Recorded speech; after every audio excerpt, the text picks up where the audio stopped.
ငတစ်တုံးနှက်ကကြော်လေးကြော်မှာပါအရင်ဦးဆုံးငတစ်တုံးလေးကိုညှိနှမ်းပြောက်ပြီးတော့အချွဲတွေပြောင်းစီဖို့အတွက်တမယာရည်နဲ့ညှစ်ပြီးတော့နေပါတယ်ပြီးတော့မှရေနဲ့2ထပ်3ထပ်လောက်ပြန်စီးပါတယ်ဒီငါးကတခြားငါးတွေလောက်တော့မညှိပါဘူးရေဆေးပြီးတော့စစ်ထားပါတော့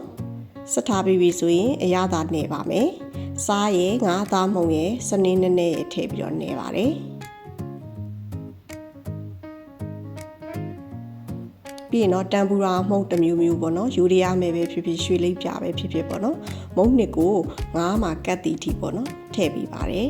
နှမ်းကတ်ကြော်မှာဖြစ်တဲ့အတွက်ကြောင့်နှမ်းလေးလည်းထည့်ထားပါတယ်မုန့်နှစ်ရေကိုခက်ပြပြလေးရဖို့အတွက်ရေလေးနည်းနည်းရောပါတယ်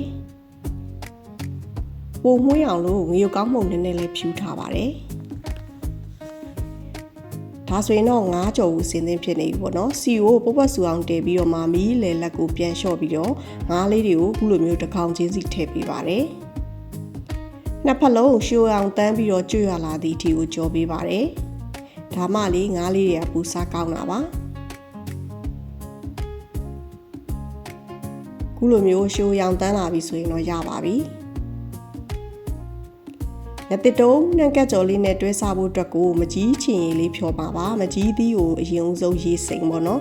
ရေဆေးပြီးတော့မှရေနွေးနဲ့စိမ်ပါတယ်ရေနွေးနဲ့စိမ်ပြီးတော့မကြီးရည်ပြစ်ပြစ်ကလေးကိုငရုတ်သီးတို့ကြက်သွန်ဖြူတို့ထောင်းထားတာထည့်ငံပြားရည်နည်းနည်းထည့်ပြီးတော့တစ်ချက်ရည်နည်းနည်းထည့်ပြီးတော့လေ